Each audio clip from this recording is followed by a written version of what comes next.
සුබ දවසක් ඔයාලා හැමෝටම.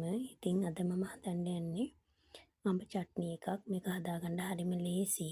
ඉතින් මේ දවස්වල අඹත් ගොඩක් තියෙන හින්දා මම හිතුවා අඹ චට්නි එකක් හදන්න කියලා. මම මේක සාමාන්‍ය සයිස් අඹ ගෙඩි දෙකක් අරන් තියෙනවා. අපි දැන් මේක මේ විදිහට පොතු අරගන්නවා.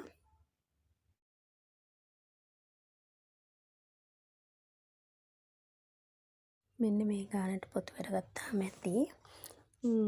ඉතින් මම ඔයගොල්ලන්ට පොඩි මතක් කිරීමක් කරනවා. තාම ඔයගොල්ලෝ මාව subscribe කරලා නැත්නම් පල්ලෙහා තියෙන subscribe button එක click කරලා like එකක් දාලා මේ වීඩියෝ එක හොඳයි කියලා හිතනවා නම් තව අයට බලන්න share කරන්න කියලා. දැන් අපි මේ විදිහට තීරු කපලා ඊට පස්සේ මේක පොඩි පොඩි කෑලි වලට කපා ගන්න ඕනේ.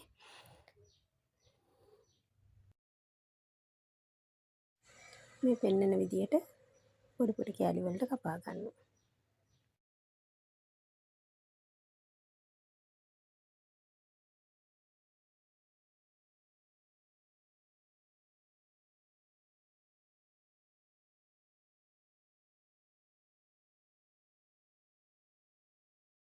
ඉතින් මේ තියෙන කපාගත් අඹ ටික තව ඉතින් අපිට මේකට තව පොඩි අමුද්‍රව්‍ය ටිකක් තමයි ඕන වෙන්නේ. මිරිස් කුඩු, කුරුඳු පොතු, ගම්මිරිස් කුඩු, ඒ වගේම එනසාල්, කරාබු නැටි ටිකක් තමයි අපිට මේකට ඕන වෙන්නේ.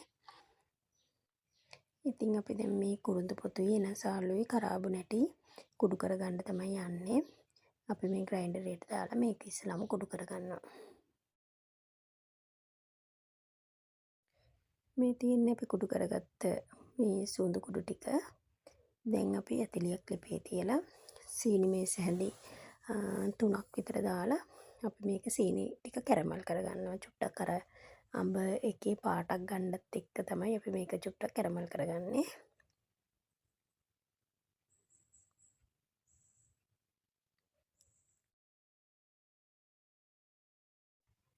ඉතින් මේ සීනි එක හොඳට පාට වුණාට පස්සේ අපි මේකට නටන උණු වතුර කෝප්ප භාගයක් විතර දාගන්නවා.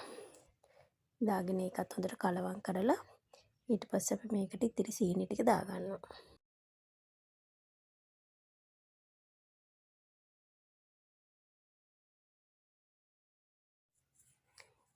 ඊට පස්සේ ඉතිරි සීනි ටික දාගෙන අපි තව වතුර ටිකක් මේකට එකතු කරගන්නවා. එකතු කරගෙන මේ ටික හොඳට දිය කරගන්නවා.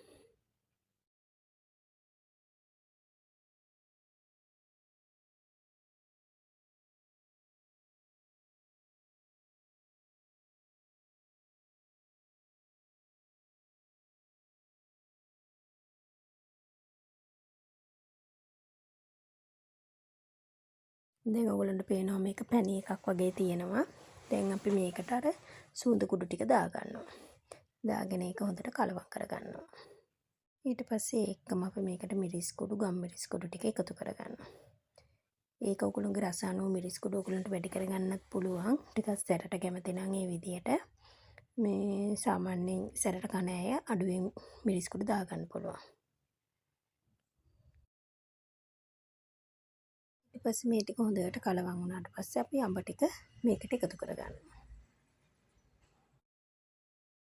ඉතින් අඹ ටික දාලා මේක හොඳට කලවම් කරගන්නවා. ඊට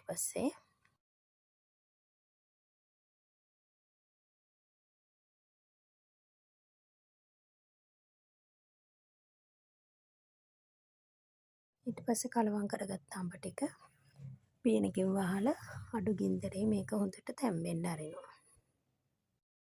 මේ විනාඩි 5කට විතර පස්සේ අපේ අඹ එක දැන් මේ අඹ වල තෙත ගතියත් හොඳට උනලා වතුර ගතියට තියෙනවා. දැන් මේ විනාඩි 10කට විතර පස්සේ මේ පේනවාද මේ හොඳට හිඳිලා දැන් මේ ටික උකු වේගෙන එනවා. ඉතින් මේ අඹ චට්නි එක මාස 6ක් විතර අපිට කල් තියාගන්න පුළුවන්. ඒ වගේමයි හරිම රසයි. ඉතින් ව්‍යංජනයක් නැති වෙලාවකට උනත් බත් එක කන්න, රයිස් එක කන්න උනත් අපිට පුළුවන් මේක සෝස් වෙනුවට උනත් පාවිච්චි කරන්න. ඒ තරමට හරිම රසයි. ඔන්න මේ විනාඩි 25කට පස්සේ මගේ අඹ චට්නි එක. ඉතින් මෙන්න මේ විදිහට තමයි අඹ චට්නි එක එන්නේ. ඔයගොල්ලොත් මේක හදලා මට කමෙන්ට් එකක් දාන්න. තවත් වීඩියෝ එකකින් තවත් දවසකින් අපි හමු වෙමු.